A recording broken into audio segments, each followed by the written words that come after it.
Lovely fish on the flig.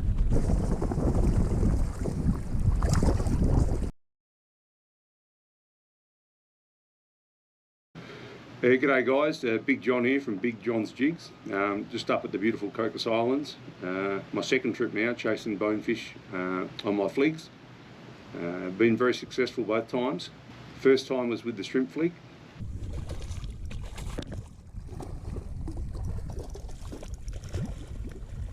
This is a lovely fish. Second time was with my new prototype crab flig, which has also been quite successful, so I look forward to bringing that into production shortly.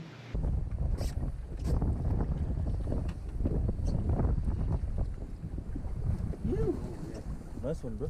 Nice, mate. Josh. The crab. Crab. Oh. First cast.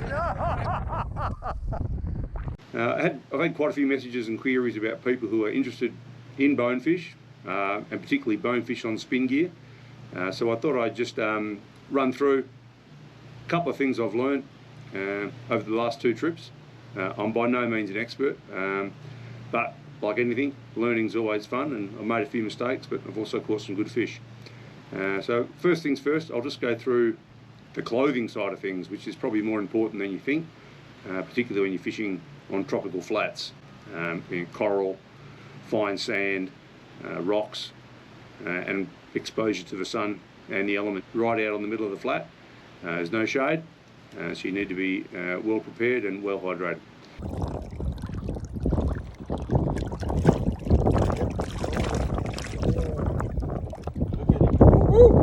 That is awesome, man. Started off using a pair of these Sims flat sneakers, which were recommended to me by Dan Ivanoff, formerly of Fly World, and I got pretty big feet, so he actually had to get me in a special pair, size 14.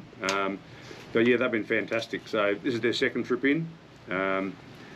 Yeah, so I've had probably 16 days in them so far, probably 7 to 8 hour days. Nice sole, good strong ankle support.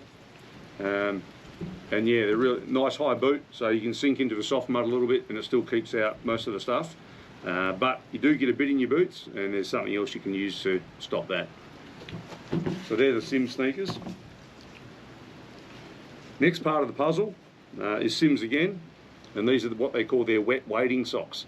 These are excellent socks, very strong around the heel section and the sole, very fine.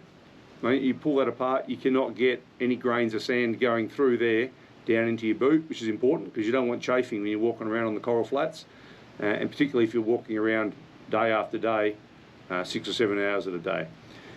So they're the Sims, what they call wet wading socks. Highly recommend those. Good to have a couple of pairs. Wear one pair, give it a rinse in fresh water when you get back, chuck it on your clothesline or whatever system you've got, and then you've got a dry pair for the next day. And then you just recycle them through day after day, and you've always got nice dry socks to put on in the morning. Not that they stay dry long. Okay, final piece of the footwear. You don't always need these, but they're certainly handy. So these are Sims gravel guards. So they go around, basically you clip it onto the top of your boot, and that wraps around the top of your boot like that. And that sort of like just raises up your level of protection. So if you are sinking into soft mud and shale and coral, there's much less chance you're going to get any of that stuff going down. Obviously you don't want it to get into, it won't get into your socks anyway, but you don't want to fill up your boot because it will chafe and rub, and in salt water it's a sort of like a recipe for a sore pretty quickly. So yeah, these have been a fantastic investment. Let's be honest, anything Sims isn't cheap, but you always get what you pay for, and I believe in buy once and cry once. And yeah, so these, as I said, 15, 16 days, and they're all pretty much still brand new, so very happy with that gear. Okay, moving on from there. Okay, next piece of the puzzle, so you've got your footwear covered. Then you just want to get some of these like compression pants. All right, these are great. Put those on, keeps the sun off your legs, totally. You don't have to worry about stingers or anything like that. And because they cling tight to your legs, you can actually wade through the water really easily, and they don't actually, you're not getting any drag, you're not getting tired. If you just wear like conventional trousers, they're going to get waterlogged, and as you're moving through, particularly when the tide turns and it's running in or out, you get a lot of drag on your legs. Whereas these, you can move and it's important to move quietly. I mean, bonefish, very spooky fish, so you really want to be moving quietly across the flats.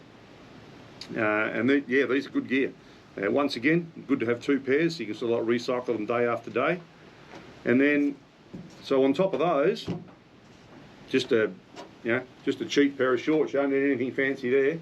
Pockets or not, doesn't really matter. I think I've got these from Kmart, $5, been perfect. Right, and that just goes over the top of those.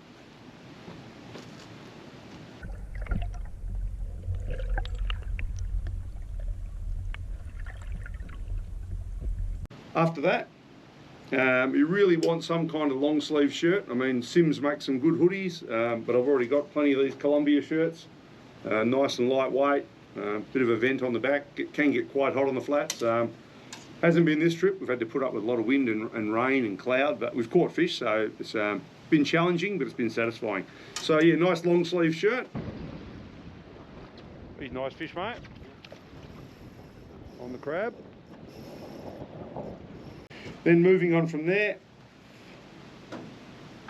next thing you want is a pair of gloves. These are important. They sort of like keep the sun off your hands. I haven't worn sunburn cream for the whole trip, and I'm a little bit burnt on my nose maybe, but not too bad. So gloves, probably the main thing with the gloves, you want them to be lightweight, but you do need some kind of leather grip or sort of like a rubbery grip on the palm, particularly when you're trying to grab fish for release or for a photo. So slippery, and they're just one big ball of muscle, so quite often you'll find them dropping them just as you're getting that perfect photo. So it's always good to have a pair of gloves with a decent bit of grip.